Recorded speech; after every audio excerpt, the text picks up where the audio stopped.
If you haven't had an opportunity to watch the Hunger Games Mockingjay Part 1, stop listening now, major spoilers, here we go. We're going to do an in-depth review. We're going to start from the beginning.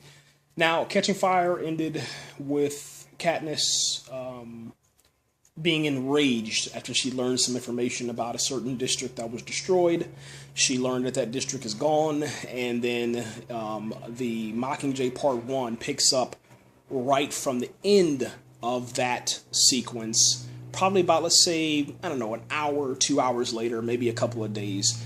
She is having like a post-traumatic stress situation to where she's dreaming about Peeta. She's dreaming about everything that she's been through. She's dreaming about the destroyed districts. She's having really major issues adapting, okay? Now, District 13 is underground, and there are people assisting Katniss into rehabilitating her to where she can be the spark of the revolution. She can obviously take her place as the Mockingjay. And you get to see, you know, the absolute perfect, beautiful performance by Philip Seymour Hoffman. I was in tears, man. All right. I think for me, have seen Heavensbee,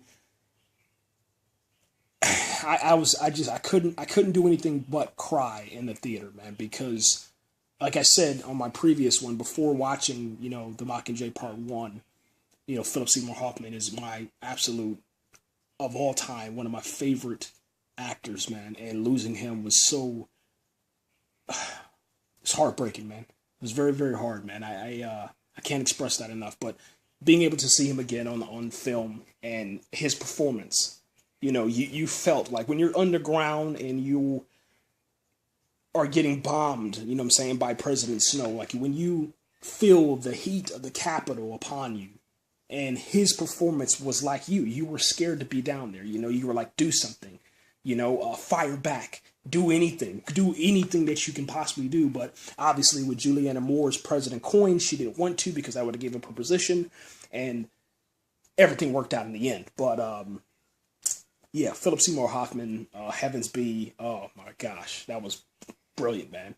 So anyway, she wakes up, Katniss Everdeen. She is having problems with post-traumatic stress. They help her rehabilitate. They bring her to the to see President Coin and Heavensbee, and then after that, they begin to explain some things that happened and why they had to happen. Okay, and then Heavensbee, you know, obviously, you know, tells Katniss that Peeta is at the Capitol, and he's not there, and they couldn't save him. Now, what's kind of cool, man, is that you get introduced to a new character. His character is called Boggs. He's like a, let's call him special ops, like a special ops dude.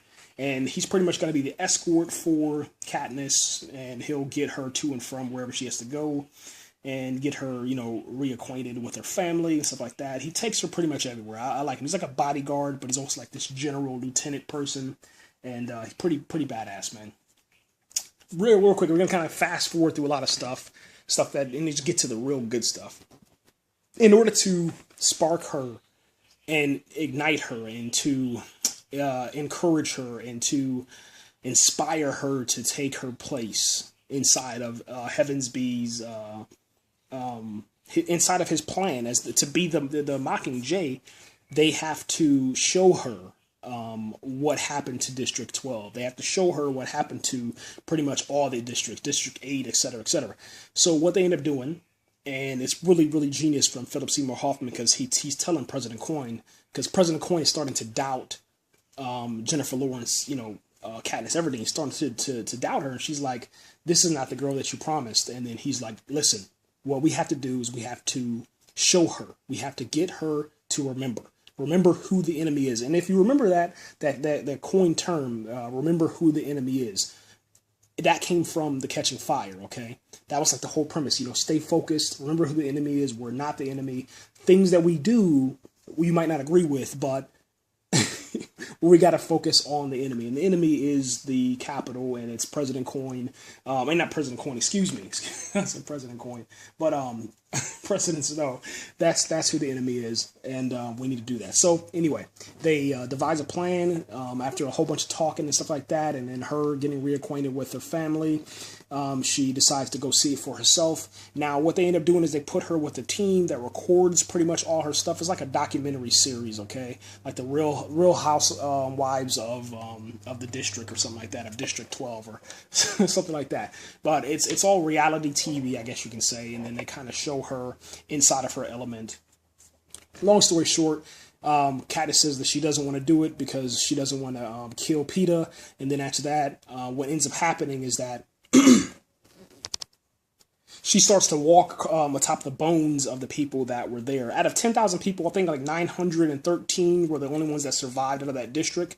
And then you get to see Gale Hawthorne. He starts to kind of tell her the story of what happened, and then after that, they kind of show you the bones. And it's pretty sad. I'm not gonna lie, man. It's a lot of death, a lot of destruction, and I think that that's one of the reasons why we didn't see a whole lot of action here, is because they kind of showed you the action in like a symbolic type way.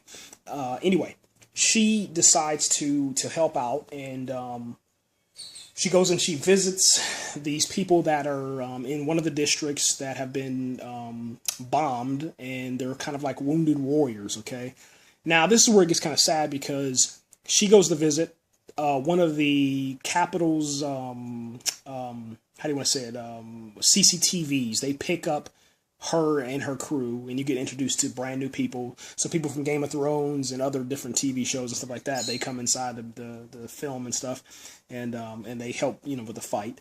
And those were people that were on the Capitol's hit list or hitmen list or special ops. And then after that, they decided to jump ship and go over to help Katniss and be part of the Mockingjay movement. Anyway, President Snow sees her helping out the people. Let me kind of go back real quick. Once they learn that Katniss is alive, okay, prior to that, but they already knew that she's alive, but they give out this rule, President Snow, and this kind of shows you what's happening inside the districts. The districts are underneath the Capitol control, and what they're doing is they're pretty much doing modernized slavery. They have all of the people inside the districts, they have to meet a certain quota of work. If you don't meet the quota, you'll be either put to death or there'll be a severe penalty or punishment, and most likely it's going to be death. Anyway, President Snow gives out this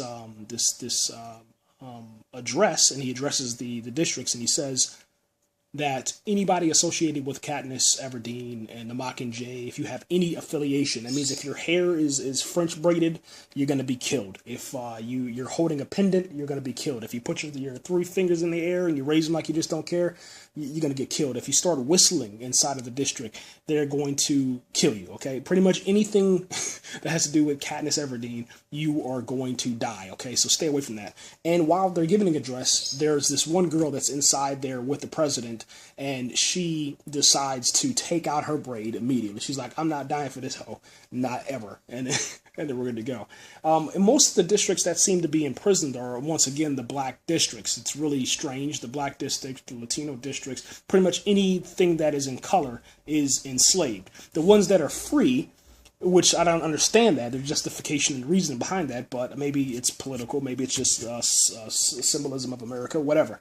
But the districts that's underground with Katniss, they are all Caucasians. I think there's only like 1, maybe 2, maybe 3, a handful pretty much of minorities, black people, Latinos, Asians. There's not a lot of color down in that damn bunker. They need to fix that. Anyway, Katniss, she finally gets inspired. They come up with this idea using Heavensbee, and now I kind of understand too, because Heavensbee, his plan for this whole entire Hunger Games, it's him. It all surrounds him. It's his plan. So that's going to be tough to see how they do in the Mockingjay Part 2, how they deal with the death of Philip Seymour Hoffman, because he's in the movie big time. I don't know how they're going to work around that. Anyway, he devises a plan to start these propaganda videos, and then after that, she gets in front of there. She does her thing. They start, doing more documentary across the land. Long story short, Peeta gets word that Katniss is alive. As you see Peeta from the first video, he's trying to tell people to kind of lower their arms. Put your weapons down. Come out quietly. Let's have a ceasefire. They call him a traitor, but every single time that you see him on the TV, he is deteriorating. His skin complexion, his weight, he's losing weight. So they're pretty much torturing him. When I say them, I mean President Snow. He's torturing them, torturing Peeta. He's killing, not killing, but he's bruising him, mentally and physically, destroying Peeta slowly. And Katniss really doesn't like that, so she has a little bit of hesitation to not rebel. And then after that, she does rebel finally. Anyway, whenever they start seeing more of the Mockingjay, and once President Snow bombs the hospital that Katniss Everdeen goes and visits, that's what sparks the revolution. And then they start bombing the Capitol. They pretty much bomb the Capitol's power location, their power grid, knock the power grid off. That sets into motion the President Coin's idea to go rescue Peeta, because that was one of Katniss Everdeen's, one of her, that was one of the things that they agreed upon, her and President Coin. If I'm going to do this, if I'm going to be the Mockingjay, if I'm going to be the symbol of hope, then you have to go rescue Peeta. And Peeta and everybody that is part of the Capitol right now, that's not President Snow and not his people, then they have like immunity and stuff like that. So anyway, they go into the Capitol once the lights have went down. They go on this rescue mission. They go rescue Peeta. The Capitol ends up bombing the location where they're in the bunkers and stuff like that. They're kind of like, I think it's like 400, 300 feet underground or something like that. It's some huge bunker. It's huge, gigantic. You got to take a giant elevator to get to the bottom. Anyway, they bombed it. They bombed the bunker. Everybody goes and they're safe and sound, all that stuff. And then Katniss is informed that Peeta's there. She goes and she meets him. All of a sudden, Peeta wakes up. He's not really waking up, but he's kind of like drugged. But as soon as Peeta sees Katniss, he jumps out, chokes her, slams her head against the wall, slams her head on the ground, then chokes her and tries to kill her. And then Boggs, he ends up hitting Peeta in the head, knocking him unconscious. She wakes up and, she goes and she starts walking towards Peeta's cell. It turns out that he had been injected with those the bees. I forgot what they're called, the name of the bees. It's totally slipping right now because I only got like 2 minutes left to record. Anyway, the bees, along with how President Snow had tortured him, gave him kind of like a little strength, and also they placed fear into him to where he feared Katniss for his life and survival, so that's why he choked her out. Katniss sees him. The last scene that you see is like Peeta going crazy, locked inside of the cell, trying to escape. And then after that, President Coin gives this kind of like call to all the Mockingjays and all the people out there that want to join the revolution and the rebellion, join the fight. We're going to take it to the Capitol, and then that's the end of the movie. That's pretty much it, man. I did enjoy the movie. I wouldn't sit through it again. I gave it 6 out of 10 stars. Something was just missing with this one. It's a different Hunger Games film. That's pretty much all I got to say. Thanks again for listening, guys. I think I did a pretty good job on that review. I kind of skipped around a lot because there really wasn't a whole lot of action and all that stuff, and it was just mostly just talking. But I think you guys got the gist. I'm out of here.